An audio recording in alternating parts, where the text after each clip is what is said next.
ರಾಜಣ್ಣ ಅವರನ್ನ ಎಕ್ಸ್ಪೆಲ್ ಮಾಡಿರೋ ಸರಿನಾ? ಯಾರು ಕ್ಯಾಬಿನೆಟ್ ಇಂದ ಆಚೆ ಹಾಕಿರೋ ಸರಿನಾ? ಎಕ್ಸ್ಪೆಲ್ಷನ್ಸ್ ರಾಜಣ್ಣ ಅವ್ರನ್ನ ಎಕ್ಸ್ಪೆಲ್ ಮಾಡೋದಕ್ಕೆ ಬೇರೆ ಬೇರೆ ರೀಸನ್ ಇತ್ತು. ಟೆಲ್ ಯು ಅವಾಗ ಯಾಕೆ ಮಾಡಿಲ್ಲ, ಯಾವಾಗ ಯಾಕೆ ಮಾಡಿದ್ರು ಅಂತ ಹೇಳ್ಬಿಟ್ಟು. ಮೊದಲನೇದು, ಇದೇ ರಾಜಣ್ಣನವ್ರ ಮೇಲೆ ಕನಕಪುರದ ಕಲ್ಲಳ್ಳಿ ಮಧು ಅಪೆಕ್ಸ್ ಬ್ಯಾಂಕ್ ಅಲ್ಲಿ ಹತ್ತತ್ರ 3,000 ಕೋಟಿ ಹಗರಣ ಆಗಿದೆ ಅಂತ ಒಂದು ಕಂಪ್ಲೇಂಟ್ ಕೊಡ್ತಾರೆ ಲೋಕಾಯುಕ್ತಗೆ. ಆ ಕಂಪ್ಲೇಂಟ್ ಕೊಟ್ಟು 1.5 ವರ್ಷ ಆಯ್ತು, ಇನ್ನು ತನಿಖೆನೂ ಶುರುವಾಗಿಲ್ಲ, ಏನೂ ಆಗಿಲ್ಲ. ಸರ್ಕಾರಕ್ಕೆ ಗೊತ್ತಿದೆ ಇವ್ರಿಗೆ ನಿಜವಾಗ್ಲೂ ಬದ್ಧತೆ ಇದ್ರೆ, ನಿಜವಾಗ್ಲೂ ಶಿಸ್ತಿನ ಪಕ್ಷ ಆಗಿದ್ರೆ ಅವಾಗ್ಲೂ ಎಕ್ಸ್ಪೆಲ್ ಮಾಡ್ಬೇಕಾಗಿತ್ತು, ಮಾಡ್ಲಿಲ್ಲ. ಎರಡನೇದು, ರಾಜಣ್ಣನವರು ಆದಿ ಬೀದಿಗಳಲ್ಲಿ 3 ಜನ DCM ಮಾಡ್ಬೇಕು ಅಂತೆಲ್ಲ ಹೇಳಿ ಪೊಲಿಟಿಕಲಿ ಸುಮಾರು ಸ್ಟೇಟ್ಮೆಂಟ್ ಕೊಟ್ರು, ಅವಾಗ್ಲೇ ಮಾಡ್ಬೇಕಾಗಿತ್ತು, ಮಾಡ್ಲಿಲ್ಲ. ಯಾಕೆ ಇವಾಗ್ಲೇ ಮಾಡಿದ್ರು?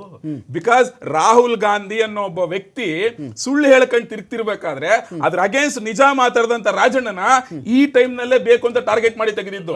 ನಾನು ಆಗ್ಲೇ ಹೇಳ್ದಂಗೆ ಹಿಂದೆ ಮಾಡ್ಬೋದಾಗಿತ್ತು, ಯಾಕೆ ಮಾಡ್ಲಿಲ್ಲ? ತಿರ್ಗಾ ರಾಜಣ್ಣನವ್ರು ಏನ್ ಹೇಳಿದ್ರು, ನಿಮಗೆ ಚುನಾವಣೆಗೆ 6 ತಿಂಗಳಿಗಿಂತ ಮುಂಚೆ ಎಲೆಕ್ಟ್ರಲ್ ರೋಲ್ಸ್ ಬರುತ್ತೆ, ನೀವು ಅವಾಗ ಯಾಕೆ ನೋಡಿಲ್ಲ ಅಂತ ಕೇಳಿದ್ರು.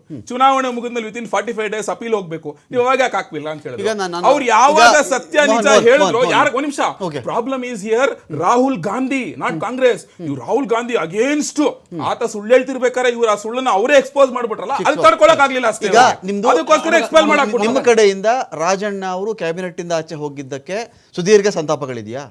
ಅಶೋಕ್ ಅವ್ರಿಗೆ, ಈ ಕಡೆ ಯಾರಿಗೆ ಇನ್ನೊಬ್ರಿಗೆ ವಿಜಯ್ ತುಂಬಾ ದೀರ್ಘ ಸಂತಾಪದಲ್ಲಿ ರಾಜಣ್ಣ ಅಂತ ನಾಯಕನ ಹಿಂಗ್ ಆಗ್ಬಾರ್ದಾಗಿತ್ತು ಅಂತ ಹೇಳಿ ಇಂತ ಅಪೆಕ್ಸ್ ಬ್ಯಾಂಕ್ ಅಲ್ಲಿ ಹಗರಣಕಾರ ಅಂತ ನೀವು ಆರೋಪಿಸಿದ್ರಲ್ಲ, ಯಾರೋ ಹೇಳಿದ್ರು ಅಂದಾಗ ಯಾಕಂತ ಸಂತಾಪಗಳು ನಿಮ್ ಕಡೆ, ನಿಮ್ ಪಾರ್ಟಿ ಕಡೆ? ನಾವು ಆಗ್ಲೂ ಕೇಳಿದ್ವಿ ದೀರ್ಘ ಸಂತಾಪಗಳು, ನಾವು ಆಗ್ಲೂ ಕೇಳಿದ್ವಿ. ಅಳು ಒಂದು ಹಾಕಿಲ್ಲ, ನಾವು ಆಗ್ಲೂ ಕೇಳಿದ್ವಿ ಇವ್ರ ಮೇಲೆ ಈ ತರ ಹಗರಣ ಒಂದ್ ಬಂದಿದೆ, ನೀವು ಅವ್ರನ್ನ ರಿಸೈನ್ ಮಾಡಿಸಿ ತನಿಖೆ ಮಾಡಿಸಿ ಅಂತ.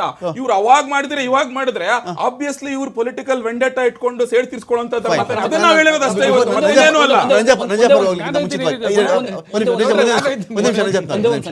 ಬಿಜೆಪಿ ವಕ್ತಾರ ರಾಹುಲ್ ಗಾಂಧಿ ಸುಳ್ಳು ಹೇಳ್ಕೊಂಡು ಅಂತ.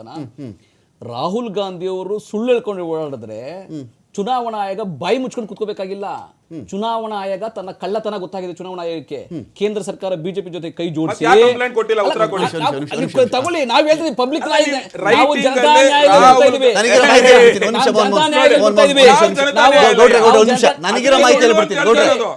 ನನಗಿರೋ ಮಾಹಿತಿ ಹೇಳ್ಬಿಡ್ತೀನಿ.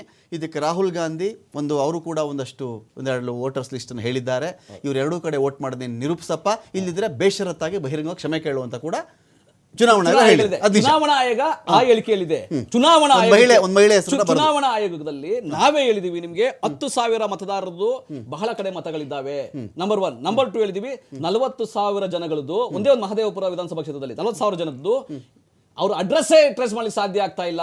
ನಾವು ಈ ಮಾಹಿತಿಯನ್ನು ಹೇಳಿದೀವಿ ಅವ್ರಿಗೆ, ಹೆಂಗೆ ಮತಗಳು ಹೆಚ್ಚಿಗೆ ಆದೋ, ನೀವು ಹೇಗೆ ಫಾರ್ಮ್ 6 ನೀವು ಹೆಂಗೆ ದುರುಪಯೋಗ ಮಾಡ್ಕೊಂಡಿದ್ದೀರಿ, ಎಲ್ಲಾ ಮಾಹಿತಿಯನ್ನು ಕೊಟ್ಟಿದ್ದೀವಿ. ಒಂದೇ ಒಂದು 10/10 ಶೌಚಾಲಯದಷ್ಟು ಜಾಗದಲ್ಲಿ 80 ಜನರು ಮತದಾರರು ಹೆಂಗೆ ಅಲ್ಲಿ ನಿಮ್ಗೆ ಸೇರ್ಕೊಂಡ್ರು, ನಿಮ್ಮ ಚುನಾವಣಾ ಆಯೋಗ ಏನ್ ಕಣ್ಮುಚ್ಕೊಂಡು ಏನ್ ಕೆಲಸ ಮಾಡ್ತಾರೆ ನಾವು ಕೇಳಿದೀವಿ, ಓಪನ್ ಆಗಿ ಕೇಳಿದೀವಿ. ಇದಕ್ಕೆ ನಾವು ಅಫಿಡವಿಟ್ ಕೊಡ್ಬೇಕಾ? ಇದಕ್ಕೆ ಅಫಿಡವಿಟ್ ಕೊಡ್ಬೇಕಾ? ಚುನಾವಣಾ ಆಯೋಗಕ್ಕೆ ತಾಕತ್ತಿದ್ರೆ ಬಿಜೆಪಿ ನಾಯಕರಿಗೆ ಕಳ್ಳತನ ಮಾಡಿ ಮತಗಳ್ಳತನ ಮಾಡಿ ಬಿಜೆಪಿ ನಾಯಕರು ಮತಗಳ್ಳತನ ಮಾಡಿ ಗೆದ್ದಿರ್ತಕ್ಕಂಥ ಬಿಜೆಪಿ ನಾಯಕರು ಚುನಾವಣಾ ಆಯೋಗದ ಪರವಾಗಿ ನಿಂತ್ಕೊಂತಾರೆ. ನ್ಯಾಚುರಲ್ ಅದು. ತಾವು ಕಳ್ಳರು ಇನ್ನೊಬ್ರ ಜೊತೆ ಯಾಕೆ ಕೈ ಜೋಡಿಸಿದ್ರೆ ಪರ ನಿಂತ್ಕೊಂತಾರೆ. ತಾಕತ್ತಿದ್ರೆ ತನಿಖೆ ಮಾಡಿಸಿ.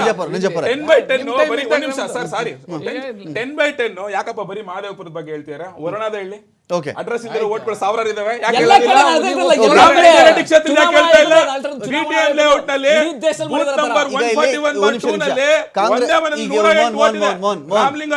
ಕಾಂಗ್ರೆಸ್ ಅವ್ರಿಗೆ ಸಮಸ್ಯೆನೇ ಇಲ್ಲ. ಅಲ್ಲಿಗೆ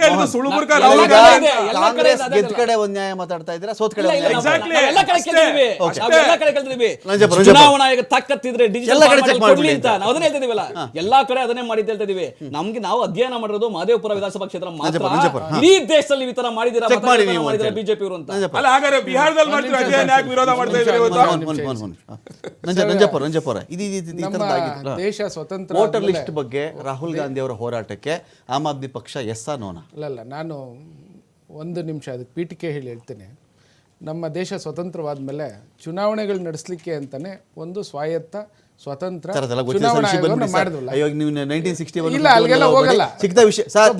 ರಾಹುಲ್ ಗಾಂಧಿ ಅವರಿಗೆ ಹೋರಾಟದಲ್ಲಿ ಆಮ್ ಆದ್ಮಿ ಪಕ್ಷ ಇದನ್ನ ಎಸ್ ಅನ್ನತ್ತ ನೋಡ್ತಾ. ರಾಹುಲ್ ಗಾಂಧಿ ಹೋರಾಟ ಅವ್ರವ್ರ ಪಕ್ಷಕ್ಕೆ ಬಿಟ್ಟಿದ್ದು, ಅದ್ರ ಬಗ್ಗೆ ನಾನು ಮಾತಾಡಲ್ಲ.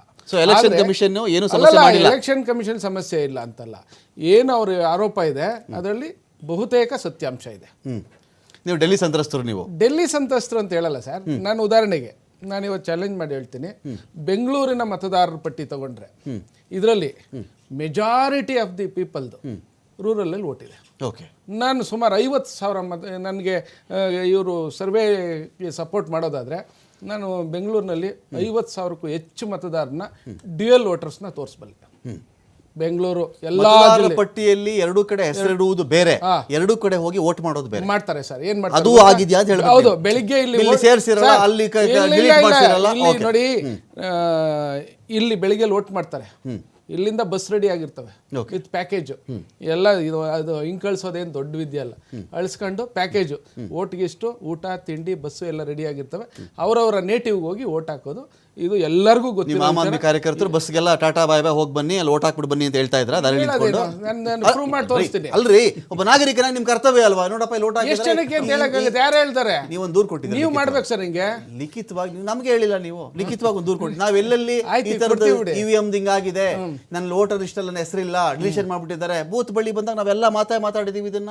ನೀವು ಯಾವತ್ತಿಗೆ ಸರ್ ಹಣ ಹಂಚ್ತಾ ಇದ್ದಾರೆ, ಸರ್ ಹಿಂಗ್ ಚಿಹ್ನೆ ತೋರಿಸ್ತಾ ಇದ್ದಾನೆ, ಅವ್ನಿಗೆ ಯಾರಿಗೋ ಒದೆ ಬಿತ್ತು, ಸರ್ ಎಂಡ ಹಂಚ್ತಾವ್ರೆ, ನಾವು ಹಾಕಿಲ್ಲ. ಹಣ ಹಂಚೋದು ನೀವು ನೋಡೇ ಇಲ್ವಾ? ನಾವು ಹಾಕಿರೋದು ನೀವು ನೋಡಿಲ್ವಾ? ನಾವು ಸ್ಟೋರಿ ಮಾಡಿರೋದು ನೀವು ನೋಡಿಲ್ವಾ? ಅದಕ್ಕೆ ಮತ್ತೆ ಅಲ್ಲಲ್ಲ, ನೀವು ಬಸ್ಸು ನನಗೆ 50,000 ಲಿಸ್ಟ್ ಇದೆ ಎಂದು 50,000ಕ್ಕಿಂತ ಇದುವರೆಗೂ ನೀವಾಗ್ಲಿ ಕೇಜ್ರಿವಾಲ್ ಅವರಾಗ್ಲಿ ಯಾಕೆ ಆಚೆ ಬಂದು ಹೇಳಿಲ್ಲ ಅದ್ರ ಬಗ್ಗೆ?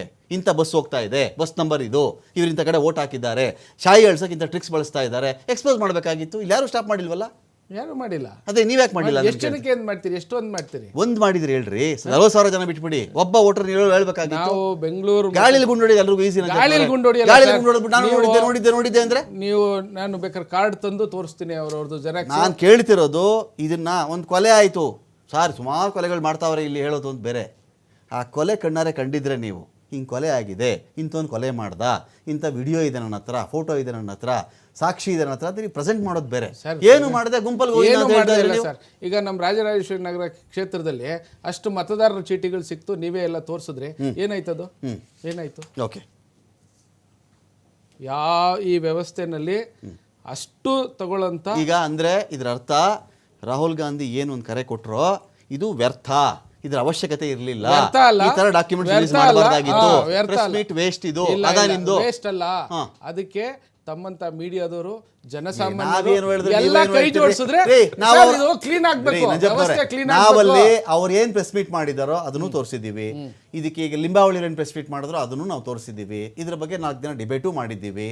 ಎಲೆಕ್ಷನ್ ಕಮಿಷನ್ ಹೇಳಿದ್ದು ನಾವು ತೋರಿಸ್ತಾ ಇದೀವಿ ಅಂದಾಗ ನೀವು ಮಾಡಿದ್ರು ನಾವು ತೋರಿಸ್ತಿದ್ವಿ. ನೀವು ಮಾಡಬೇಕು ಅಂದ್ರೆ ಅದೇ ಯಾರಾದ್ರೂ ಆಕ್ಸಿಡೆಂಟ್ ಆಗಿ ರೋಡಲ್ಲಿ ಬಿದ್ದಿರ್ತಾನೆ, ಯಾರಾದ್ರೂ ಆಂಬುಲೆನ್ಸ್ ಫೋನ್ ಮಾಡ್ರಪ್ಪ, ಯಾರಾದ್ರೂ ಪೊಲೀಸ್ ಫೋನ್ ಮಾಡ್ರಪ್ಪ ಅಂತ ಹೇಳ್ಕೊಂಡೆ ಕಾಲ ಕಳೆಯೋದು, ಪೇಷಂಟ್ ಸತ್ತೋಗ್ಲಿಲ್ಲ ಅಂತ. ಅದು ಆಕ್ಸಿಡೆಂಟ್ ವಿಚಾರ ಬೇರೆ, ಕೊಲೆ ವಿಚಾರ ಬೇರೆ, ಕ್ರಿಮಿನಲ್. ನಿಮ್ ಬೇಜವಾಬ್ದಾರಿ ಅಷ್ಟೇ, ಎಲ್ಲರದ್ದು ಜವಾಬ್ದಾರಿ ಒಬ್ಬರದೇ ಅಲ್ಲ. 40,000 ಜನ ನೋಡಿ ಸರ್, ಐ ವಿಟ್ನೆಸ್ ಅಲ್ವೇನ್ರಿ ನೀವು? 40,000 ಜನ ವೋಟರ್ಸ್ ಐ ವಿಟ್ನೆಸ್ ಅಲ್ವಾ ನೀವು? ಜಾಸ್ತಿ ಅದೇ ಐ ವಿಟ್ನೆಸ್ ತಾನೆ. ಏನ್ ಮಾಡ್ತಾ ಇದ್ದೀರಿ? ಏನ್ ಮಾಡ್ಬೇಕು ನೀವು ಮಾಡಿ, ನಾವು ಕಂಪ್ಲೇಂಟ್ ಕೊಡ್ತೀವಿ. ಮಾತಾಡ್ತೀರಿ, ಬೇಕಾ ಬಿಟ್ಟಿ ಅಲ್ಲ. ಒಂದು ನಿಮಿಷ